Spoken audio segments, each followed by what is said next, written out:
Hey everyone, it's Will, Gamer Dad, with another video for you. So the update did drop, and I finally was able to download and update it.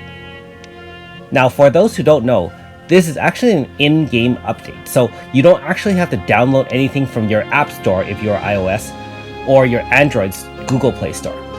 You just have to, hard reset your game, and then when you go back into it, it'll confirm the updates as, usual. And after some time, you'll be at update 2.0.400 with the additional encounters.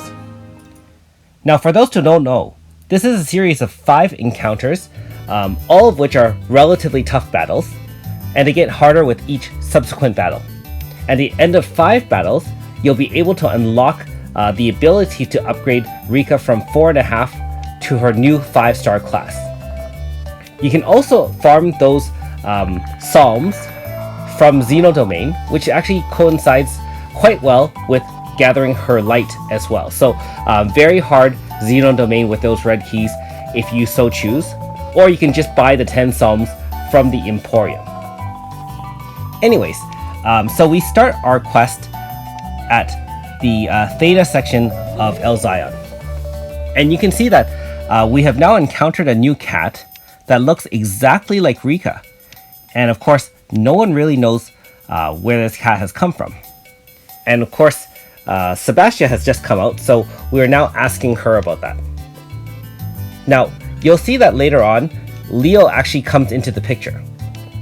Now, if you remember from before, Leo was the person who was courting Sebastian and tried to get married to her, all the while subterfuging and scheming on his own to take down not only the team, but in order to make lots of money in alternate dimensions as well with high-end military weaponry. So that's at least great, because I remember at the end of that story, we weren't sure what happened to Leo, and I always wanted to know a little bit more about the KMS Secret Society and the executives behind it. So anyways, like most of the story quest videos, I'll stop talking now and let you watch the rest of the video in peace. Now later on, we're going to actually take on the first of the 5 bosses. So make sure you fast forward to the area if you so choose and need some strategy. If you haven't already, please like and subscribe to my channel. I really appreciate it. I also do have a Patreon account for those who are interested in supporting me that way. So anyways, hope to see you later on when I take on the first boss of the 5. Thanks.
Hey everyone, it's Will, Gamer Dad, and here I am back in the second part of this video.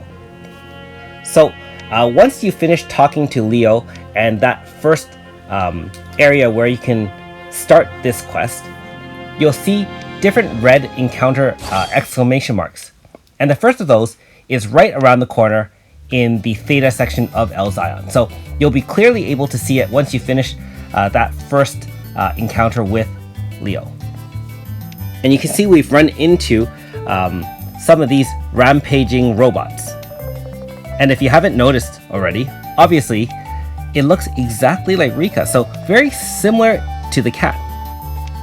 And it's very interesting because it looks like obviously whoever's behind this has not only access to Riica's blueprints, because how would you match the color exactly? And not only that, but the droid here tells Riica that it's almost like she's a big sister. So my curiosity is quite piqued, and I'm looking forward to finding out more, about Riica and her past, and hopefully a little bit more about who's behind all this.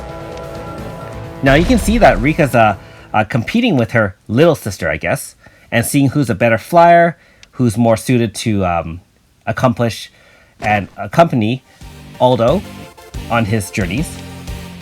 And of course, it's a little bit of sibling rivalry. But you can see it quickly comes down to an all-out battle. Alright, so here we go. Special Guard Drone. So it does have a 4-turn set rotation, and it shouldn't be too hard if you have a good party. The main thing you need to know is, like most flying enemies, it is resistant to Earth, so don't use any Earth characters. Now in my case, I actually brought the wrong team here. This is actually my farming team to finish Industrial Ruins very hard, and so I'm not fully well equipped to deal with this threat, but let's see how it goes. And you can see it has a couple of different attacks: single target, physical. It has an MP drain, which we'll see, and it doesn't have any sort of weaknesses. So I did assemble an all-wind team in order to do as much damage with the synergy, especially from culmination winds. And you note that I do have a lot of wind Graska on my top characters. Now in future battles, I am planning to use a wind team as well. Not only that, I just want to try something a little bit different, but I want to try to use high wind booster with Morgana to really take down the boss. So you can see that there was a fixed damage 1400 AoE, which is very similar to Upadji at the higher levels if you remember. And again, you can see the magic attack there, and when the HP is at such critical levels, it does have a second phase, but we ended it in 1 turn. So not too difficult, and obviously I didn't bring any healer, so I went with an all-out attack. When you have enough DPS, you don't need defense. Anyways, so if I were you, I would definitely bring a healer and maybe a little bit more, power debuff, but otherwise, fairly easy. Now, this is a little bit different than others in that after the battle, there's still quite a lot of dialogue. So again, just like the previous, I'll stop talking and let you watch the rest of the video in peace. Thanks for watching. We'll see you next time.